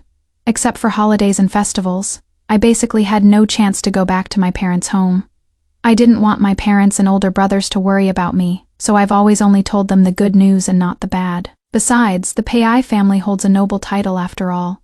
and I also didn't want my parents and the Pai family to get into a conflict. After getting married, my elder brother blamed himself terribly. He felt that the reason I married into the Pai family, having to be a stepmother at such a young age, was all because our family had no power and influence. So he cast aside his formerly carefree and undisciplined ways, and studied with a vengeance. By now, my elder brother is a Jinchi scholar, and last year he even married General Lu's daughter. I finally don't have to worry about being a burden to my parents and elder brother anymore. I had Baoju send someone to deliver a letter to Dad and Mom. I already had a solid plan in mind. As long as I plan it right, maybe I'll be able to go home soon. To welcome Wen Wanning back to the residence, Pei Jingzhou specially ordered people to set up a family banquet. When I brought Baoju into the main hall, their whole family had already arrived. Pei Wanner was leaning in Wen Wanning's embrace, acting spoiled and asking for the jadeite bracelet on her hand. Wen Wanning reluctantly slipped the bracelet onto her wrist. Pei Wanner was very happy. Sure enough, Mom is the very best to me. Stepmothers are all villains. When she held the bracelet up to the light, she happened to see me enter the room. Pei Wanner jumped off the chair, curtsied to me. Greetings, Yinyang Gu. That call of Yinyang froze me on the spot. Baoju was so angry she almost died on the spot. I narrowed my eyes staring at this daughter I had painstakingly raised for 5 years. When she got sick, it was me who personally took care of her without sleep or rest. When she was looked down upon by the children of other powerful and noble families, it was me who went to great pains to plan banquets for her, to win people over. I helped her hire the best etiquette tutors, provided her with fine clothes and rich apparel, and took care of her food and daily life. For 5 whole years, even a dog would have grown attached by now. What did you call me? Pei Wanner smugly raised her eyebrows. To call you auntie, of course. My mother is the lady of the Marquise's mansion. Since you entered the household later, naturally you can only be a concubine. Isn't that right, concubine Gu? The room instantly fell silent. Old Madame Pei picked up her teacup, pretending to lower her head and drink her tea. Pei Jingzhou just gave me an indifferent glance, then averted his gaze. Wen Wanning looked at me with a smile that wasn't a smile. The other maids and old women all lowered their heads to look at the tips of their feet. I straightened my back, raised my hand, and with all my might, I slapped Pei Wanner across the face. Ah, she let out a wretched scream and fell to the ground. Pei Jingzhou stood up angrily. Gu Qingyao, you dare hit my daughter? Wen Wanning wailed, rushing over to hug Pei Wanner, tears rolling down like pearls.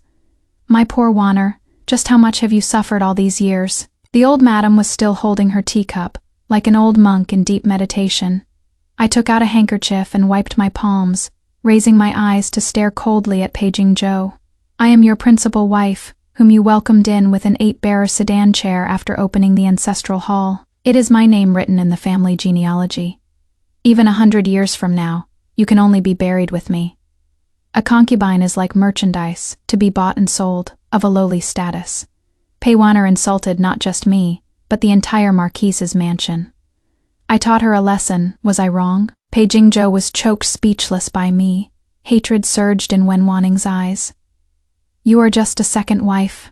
I am Pei Lang's original, wedded wife, first wife. I sneered, bending down and pinching her chin.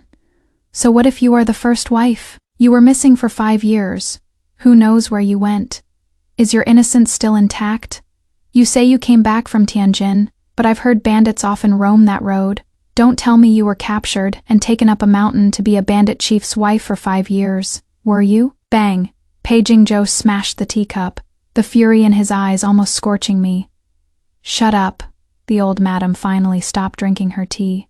She studied me intently, as if she were seeing me for the first time. All these years, in order not to worry my parents and older brother, I have always been meek and submissive in the PI residence. At their beck and call, they all seemed to have forgotten that I was meticulously raised by my parents. When I was 10, I was already managing dozens of shops and had them all flourishing. I have never been some pushover. I held back before because I still wanted to spend my life with Pei Jingzhou. But now, I've had enough of this kind of life. Wen Wanning was crying so hard she looked like she was about to faint. Pei Jingzhou's heart ached for her, pulling her into his arms and comforting her softly. Wanning, you are my true wife. Rest assured, as long as I am alive, I will never let you be wronged. I'll divorce her right now." Hearing this, my heart leaped with joy. Before I could even speak, the old madam thumped her cane heavily. "Nonsense. A harmonious family prospers in all things. Don't talk about divorce anymore. How about this? Wanning is the first wife after all, so she'll remain the official wife.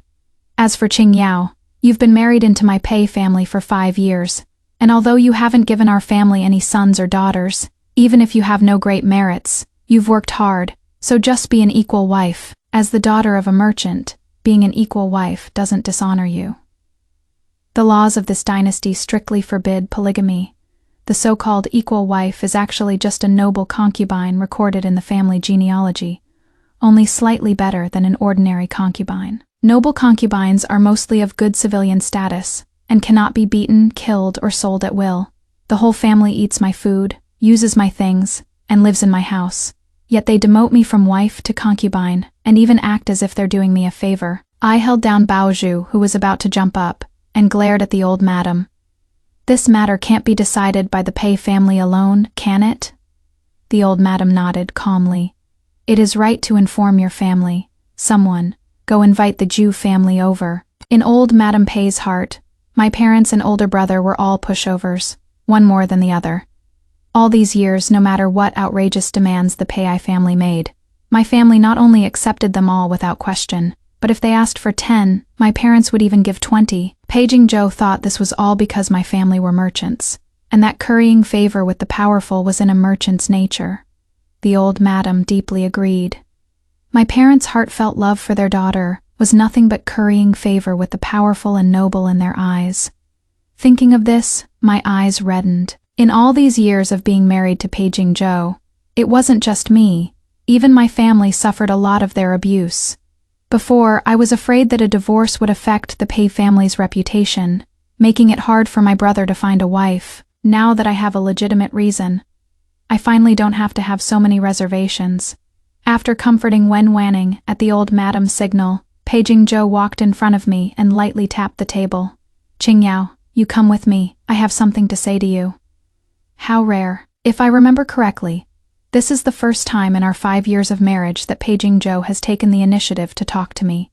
Pei Jingzhou brought me to the pavilion in the garden. The pavilion was set on a rockery, from which you could overlook the entire garden. Pavilions and towers, small bridges over flowing water.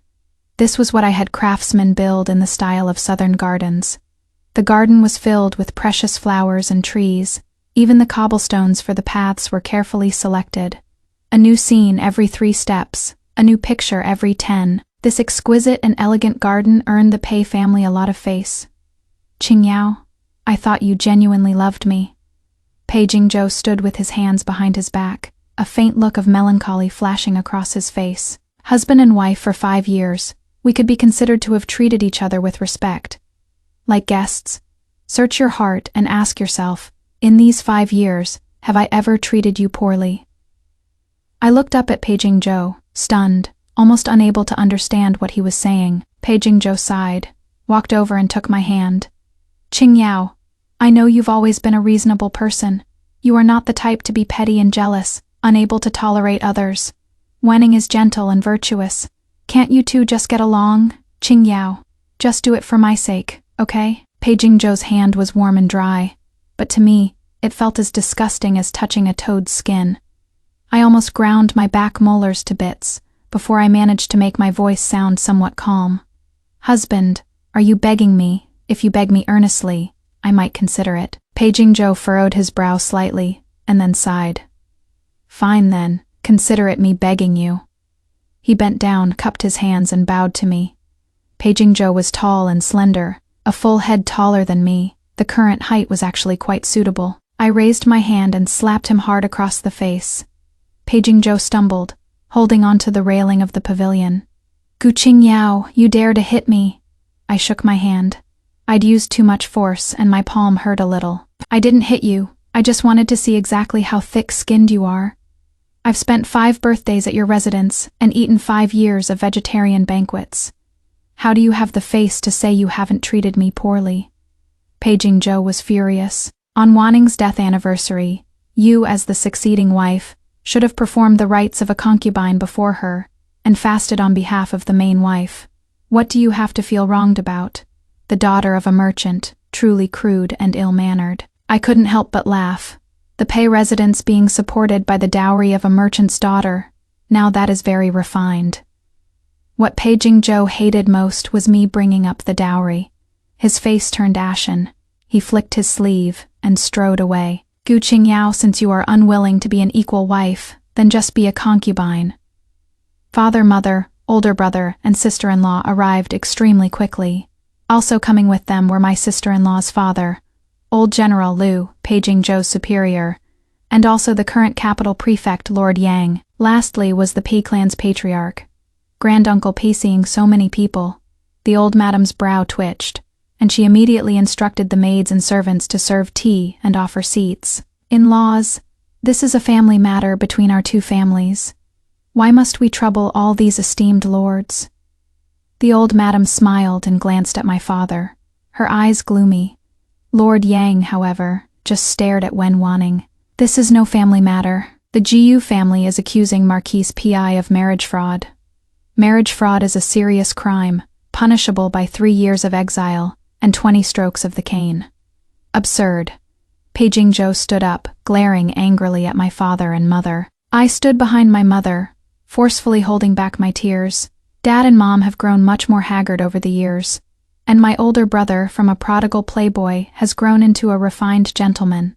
All 3 of them had red-rimmed eyes, looking as if they had just had a big cry. It is all my fault for being unfilial, causing them to worry and fret over me.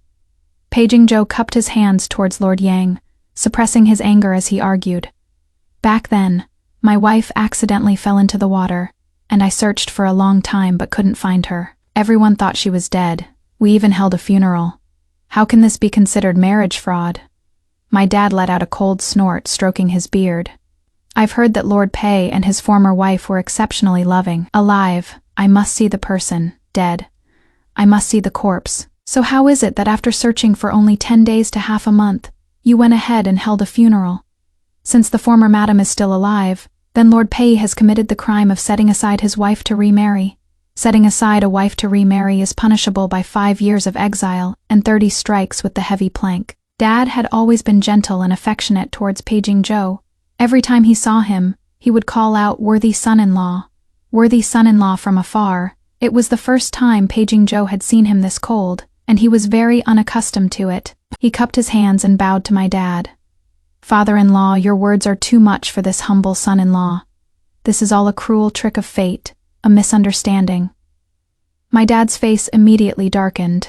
"Marquis P, don't just casually claim a father-in-law. My daughter's surname is not Wen," the old madam, seeing her son being challenged, hurriedly chimed in, asking to marry Qingyao back then. Was all for the sake of her reputation. Is the Gu family trying to burn the bridge after crossing it? Elder brother couldn't take it anymore, and with a wave of his hand, had a young servant bring up 3 female servants. Nanny Liu, by old Madame Pei's side, saw these 3 people, and her face changed drastically, so panicked she could barely stand steady. These 3 servant women used to be servants of the PI residence, right? In front of Lord Yang, they've confessed everything. On that day, they were the ones who, under Nanny Liu's orders, respectively pushed Marquise Pi, my younger sister, and also second young Master Chen into the water. Second young Master Chen was the wastrel who fell into the water with us that day. I looked at old Madame Pei in disbelief. So it turns out this was all meticulously planned by her. I had even been grateful to Paging Joe for saving me, but I never thought the so-called life-saving grace was just a premeditated scam. The Pei family has caused me so much suffering. Old Madame Pei, of course, desperately denied it. Unfortunately, Lord Yang has a reputation as the iron-faced judge. Even notorious bandits can't withstand his interrogation, let alone a few servant women. Under the conclusive evidence, old Madame Pei heaved a deep sigh. I just like this girl Qingyao too much, and wanted to marry her into the family as my daughter-in-law. Although I pushed her into the water, my son immediately saved her. And she didn't even catch a cold, and my son has already married her. Lord Yang, this probably can't be considered a crime, right? I was itching to go up there and strangle this old bitch. Paging Joe looked ashamed. Mother, this is... Why did you have to do this? The Pei mansion was at a dead end back then. More than half of the maids and female servants were dismissed. Basically everything in the mansion that could be pawned was already pawned. And even the deed to the mansion was pawned at the pawn shop. There was only a 1-month deadline before the pawn shop came to collect the house. It was then that old Madame Pei set her sights on me. The Gu family was extremely wealthy, but had no power or influence, young in age, and easy to manipulate. Since Wanning has returned, the position of the principal wife must of course be returned to her. My Pei family is willing to make Qingyao a co-wife of equal standing, with all her treatment remaining as before. My son has both a noble title and an official position, so being his co-wife of equal standing can't be considered a disgrace to you all. Old Madame Pei's pretense had been torn away, so she just went for broke, carrying her shamelessness to the very end. Everyone was stunned by her shamelessness. General Liu slammed the table and stood up, his beard bristling and eyes glaring with rage. Shameless, utterly shameless. The Pei family is trying to demote a wife to a concubine. Lord Yang directly threw a law book onto the table. Just so old Madame Pei knows, the rule of law still exists right under the sun of heaven's nose. Since the Pei family already had a wife, this marriage to the Gu family is naturally void. The Pei family genealogy will strike out Gu Qingyao's name, and the two of you can go back to your respective homes. When Wanning was overjoyed, Pei Jingzhou also breathed a sigh of relief and bowed deeply to Lord Yang. Thank you, your lordship, for presiding over this. This subordinate will go get the marriage certificate now. Lord Yang shot him a sideways glance. I am not finished. The two families will return their respective betrothal gifts and dowries, and since the Pei family was at fault first, they must also compensate the Jiyu family with 5,000 taels of silver. Old Madame Pei's expression changed drastically. On what grounds? Lord Yang snorted coldly and glared at Pei Jingzhou. Is Marquis dissatisfied with my judgment? You are right, this matter does require further deliberation. When the time comes, if you are convicted of setting aside a wife to remarry, or marriage fraud, don't blame this official for being merciless. Old Madame Pei's face was livid, but before she could speak, the Pei family patriarch stood up. This is indeed our Pei family's fault. Lord Yang is impartial and incorruptible, and we accept this judgment. As for Pei Jingzhou, as long as he could be with Wen Wanning, he didn't care about anything else. Besides, he was now used to a life of spending money like water, and 5,000 taels of silver would only last him 2 months. Between me and Wen Wanning, he chose her without hesitation. Patriarch Pei brought the family register and the marriage certificate with him. Pei Jingzhou also signed his name on the judgment document. The old madam was so angry she slumped into her chair, speechless. But she also knew that she was powerless to reverse the situation. The marriage was now voided, so naturally, the next step was to take back the dowry. The old madam's face turned cold as she dismissed her guests. I will have people send the dowry back to the Gu residents. If there is nothing else, all you sirs can please leave. My dad stood up with a smile, dusting off non-existent lint from his clothes. No need to trouble old Madame Pei. I brought my own men. We'll just move the dowry out right now. The old madam, with a face as grim as a coffin, instructed Matron Liu standing behind her. Send some people to watch them. Don't let them touch and break anything that belongs to our Marquise's residence. My mom had someone carry a large chest into the hall, and she bowed to General Liu and Lord Yang. My daughter's dowry list is inside. I hope you two sirs will act as witnesses. What are you all standing around for? Get moving. Hearing this, Baozhu immediately shot out like a monkey, rushing in front of Wen Wanning and startling everyone. Wen Wanning flicked her handkerchief in disgust. You servant girl. Why are you staring at me? How rude. The next moment, Baozhu had already reached out and swiftly pulled out all the jeweled hairpins from her head. One ruby phoenix hairpin, a pair of kingfisher feather and jade phoenix hairpins, a pair of jadeite and gold drop earrings, a 7-colored gemstone gold biao. By the time Wen Wanning came to her senses, even the jadeite bracelet on her wrist had been pulled off by Baozhu. Wen Wanning screamed and threw herself into Pei Jingzhou's arms. This is robbery. Pei Lang clearly gave these things to me. Pei Lang, you have to stand up for me. Pei Jingzhou's face was a mix of pale and livid. He stood to the side both ashamed and angry, unable to utter a single word. Lord Yang scoffed, his gaze toward Pei Jingzhou growing even more disdainful. Marquise P using another woman's dowry to give to his own wife. That nerve is really TSK. Baoju's movements were incredibly fast. After stripping Wen Wanning, she then stripped the old madam. Nanny Liu, her face flushed red, took 2 steps back and quietly hid her hands inside her sleeves. The sharp-eyed Baoju grabbed her wrist and forcefully yanked a sapphire gold ring off her finger. Old Madame Pei was stripped bare like a plucked chicken, sitting in her chair so angry she almost fainted. I walked up to her expressionlessly. "Excuse me, could you get up? You are sitting on my family's chair." Old General Liu watched, utterly amazed. "Old Madame Pei just told the GU family members not to touch and break your family's things. May I ask, what in this room belongs to your family?" The main hall was quickly emptied. 2 young servants started to dismantle the windows before. The mansion's windows were all pasted with gauze paper. But after I married in, they were replaced with glass windows. General Liu and Lord Yang both didn't want to miss this spectacle, so the 2 of them simply moved some chairs and sat at the main gate. The house servants moving things in and out of the main gate had long attracted countless onlookers. My elder brother had already hired a storyteller early in the morning to tell the whole story to the crowd from start to finish. In addition, 2 maidservants with clear, loud voices stood by the door. Every time a piece of dowry was moved out, they would shout it out, and then cross it off on the dowry registry in their hands. They even generously showed it to the common people around them, to prove that my Gu family had not taken so much as a single needle or thread from the P mansion. The crowd of onlookers grew larger and larger, almost blocking the entire street. Fuck! I was wondering why the P mansion has been so extravagant these past few years. Turns out they've been living off the wife's dowry.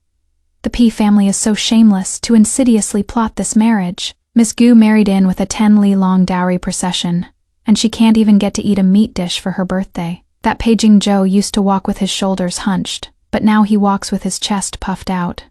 Some prestigious and powerful family. You all have forgotten what life was like for the P mansion before Miss Gu married in. I remember that old Madame P.A. only had 1 new set of clothes a year, so she didn't even dare to go out for banquets. The several courtyards in the rear residence were quickly emptied, with Pei Wanner and Pei Siyuan making the biggest commotion. Pei Wanner clutched the jewelry box in her arms, crying until her voice was hoarse. "You robbers! I am going to have Daddy beat you to death. This stuff is all mine. Don't you dare move the things in my room." I walked into the courtyard with Baoju. Seeing me, Pei Wanner rushed over like a little leopard. "Bad woman! You bad woman! Why are you stealing my things?" I bent down, looking at her eyes which were red from crying, and snatched the jewelry box from her arms. "I am just taking back my own things. Didn't you say your birth mother is the best? If you want something, have your birth mother buy it for you?" Pei Siyuan and Pei Wanner chased me all the way to the main gate, and even Wen Wanning came running over, stumbling, to tug at my sleeve. "On what grounds did you empty my Daoyuan Ju?" Peijing Zhou stepped forward to pull her back, but couldn't hold on. The courtyard walls were packed with the heads of onlookers. Many people were even sitting directly on top of the wall, not afraid of falling off. Although there were many people, everyone tacitly maintained a strange silence. I explained to her very good-naturedly. "What, didn't Peijing Zhou tell you? In order to decorate Daoyuan Ju for you, he opened my storeroom without permission. What did your own previous courtyard look like? Don't you have any idea? Even the peaches in the courtyard were picked and sold for money, leaving only an empty house." Wen Ning cried, her face like a rain-drenched pear blossom. "I don't believe it. My husband has been an official for so many years, he must have saved a lot of silver." I counted on my fingers as I laid out the accounts for her. Peijing Zhou's annual salary is 900 taels of silver, but that is not even enough for him for half a month. The tea he drinks is Yuqian Longjing, 100 taels of silver a jin. The ink he uses for writing is pine soot ink, 200 taels of silver apiece. Even the incense he scents himself with costs 300 taels of silver per qian. Wen Wanning completely broke down, covering her ears and shaking her head desperately. "No, I don't believe it. Brother P.A. is frugal by nature. He is not at all the extravagant person you say he is. The things in Daoyuan Ju are all mine. They're mine." I was utterly speechless hearing this. Was he really frugal by nature? Wasn't it just because he was poor? Wen Wanning was extremely agitated. Pei Jingzhou went to pull her, but she pushed him away. With this push, Pei Jingzhou was fine, but Wen Wanning fell and sat right on her butt on the ground. The spring clothes were thin, and to look pretty, she wore a white Weihua skirt. Soon Wen Wanning clutched her stomach, her face deathly pale. It hurts so much. Some head on the wall, it was unclear which one, shouted loudly. Quick, look, she is bleeding. Aya, could she be having a miscarriage? Huh? But didn't this Miss Wen just come home 2 days ago? Could it be that she got pregnant from having sex 2 days ago and then had a miscarriage? Pa, I can tell just by looking that a big man like you doesn't understand a thing about pregnancy. To have a miscarriage, it takes at least a month or more. Ah, so she came back looking for Marquis Pei, trying to get him to clean up her mess. Pei Jingzhou's face was even paler than Wen Wanning's. His body trembled slightly, as he just stared intently at Wen Wanning's tightly clutched stomach. I quickly pushed him. What are you spacing out for? Hurry up and send someone to get a doctor. Your beloved wife is about to have a miscarriage. Pei Jingzhou's voice was practically squeezed out from between his teeth. The child isn't mine. I rolled my eyes. You love her so much. Why do you care if the child is yours? Didn't you say that as long as she could come back, you'd be willing to do anything? What? She is just pregnant with a child, and now you are not willing. Among the heads clinging to the wall, there happened to be a doctor. The white-bearded doctor jumped off the wall and squeezed through the main gate. I took a look, and it was an acquaintance, the famous doctor from the capital, Dr. Zhang of Huichun Hall. Dr. Zhang stroked his beard and calmly took out his golden needles. The fetus is almost 3 months along. The fetal condition is very good. Although it was a bit unstable 2 days ago due to overly vigorous intercourse, there is no major problem. Just a little bleeding, no need to panic. Thump. Pei Jingzhou passed out. By the time he woke up, it was already almost dark. There were still quite a few people perched on the wall, so engrossed in watching the spectacle that they couldn't even bear to go home to eat. After all, you can eat every day, but you don't get to see this kind of spectacle many times in a lifetime. Because the dowry was so large, General Liu directly had the Liu family servants all come to help. Other uncles who were on good terms with my parents also lent their own servants and trusted aides one after another. When the last person left the Pei Manor, they didn't even have a single quilt left. Pei Jingzhou had woken up long ago, lying on the chair, his eyelashes trembling slightly, but he was too ashamed to open his eyes, and continued to play dead, motionless. This farce finally came to an end. Because I was worried the Pei Manor couldn't afford the money for the medicinal soup, I specially instructed Dr. Zhang to put all the bills on my tab, to definitely use the best medicine, and that he must ensure the mother and child would be safe. Wen Wanning explained through her tears that she was assaulted by a scoundrel on her way home, and that she didn't expect to get pregnant. I think she really didn't know she was already pregnant. Otherwise, she wouldn't have been so bold as to return to the manor to find Pei Jingzhou. The Pei family elders were almost angered to death, threatening that if Pei Jingzhou didn't send Wen Wanning away, they would open the ancestral hall and separate his branch of the family out. Obviously, Pei Jingzhou didn't love Wen Wanning as much as he claimed. Pei Wanner and Pei Siyuan found their biological mother disgraceful, especially Pei Wanner, who even suggested sending her on her way with a white silk sash. If you are doing this for our own good, you should just go and die. If you die, I can at least offer you a stick of incense. Otherwise, don't even expect us to acknowledge you. The Pei family really wanted Wen Wanning to die, and even Pei Jingzhou tacitly approved of this. There are still quite a few of my people among the maids in the Pei mansion. I had them secretly release Wen Wanning at night, and gave her a bag of silver. Wen Wanning is a ruthless one too. She slung a bundle over her shoulder and went to the home of Pei Jingzhou's sworn enemy, becoming his 7th concubine. Lord Hong is nearly 40 this year, has an old grudge with the Pei family, and now he is even Pei Jingzhou's political rival. The two of them are like fighting cocks in the yamen every day. It turns out that when Wen Wanning left the Marquise's mansion back then, it was because she couldn't stand living a poor life. Although her family wasn't rich, they were still considered a family of officials. Unlike the PI mansion, which was so poor it was just an empty shell. After she married into the family, the old Marquis, in order to gamble, even stole all of her dowry. She couldn't take it anymore, ran off with a rich merchant, and was his mistress for 5 years. She never thought of coming back at all. Who knew that the rich merchant would accidentally fall from his horse and die?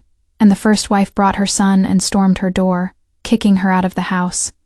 All the silver she had painstakingly saved was taken by the first wife. She heard that the Marquise's mansion was very wealthy now, so she went through all kinds of hardships to travel back. She just didn't expect that she was actually pregnant. To spite Paging Zhou, Lord Hong would often have his wife take Wen Wanning out. When I went out for tea, I ran into her several times. Lady Hong is a kind person and doesn't treat her harshly, occasionally even buying her some clothes and jewelry. After all this, Wen Wanning was very grateful to the Hong residence, and actually genuinely wanted to live her days there. But Paging Zhou was in a miserable state. The Marquise's residence couldn't afford so many servants, so they dismissed almost all of them, leaving only a few old retainers. The Marquise's residence was emptied out, and all of Paging Zhou's salary was spent on buying new furniture. Every time he went out, he looked just so shabby. He started hunching his shoulders and walking with his head down again. To avoid running into people, he now rarely even left his home. And to make matters worse, there was Lord Hong, who was incredibly enthusiastic every time he ran into him at the morning court session. Marquise P., you are Wanning's ex-husband, so naturally you are a relative of mine too. No need to be so formal. I heard your household can't afford ice in the summer. How about I send a cartful over to you? Lord Pei, my Wanning is about to give birth. You absolutely must come to the full moon feast then. The capital city isn't that big, but it isn't that small either. I often run into members of the Pei family. Pei Wanner and Pei Siyuan would sometimes go out shopping, dressed less lavishly than the maids and servants of a respectable family. When the two of them saw me, they would lower their heads from afar. Last time at the wedding of Minister Li's son, when I went to the feast, I even ran into old Madame Pei. She was wearing a set of dusty gray clothes, and was almost mistaken for a cleaning servant. Looking at her embarrassed and awkward appearance, I could hardly connect this person with the arrogant, stately old madam from before, and even thought I'd mistaken her for someone else. Back then, I too had wished I could kill her. It was my elder brother who stopped me. He said old Madame Pei values her reputation above all else, so letting her live like a rat in a sewer would be more painful for her than killing her. Dying is easy. We insisted on making her live a life worse than death, living to see her own family fall into decline and her descendants be incompetent. Now, I hope she can live a long, long life under everyone's scornful and contemptuous gazes. As I was leaving the minister's manor, Paging Zhou called out to me from a distance. He had become much more haggard, so gaunt he was just skin and bones, his clothes barely hanging on his frame, completely losing his former dashing arrogance. Qing Yao, Paging Zhou, his face pale, mumbled for a good while before finally speaking in a hoarse voice. Are you willing to rekindle our past relationship? I rolled my eyes, turned and left in disgust. In broad daylight, what dog is barking such bad luck? End of full text.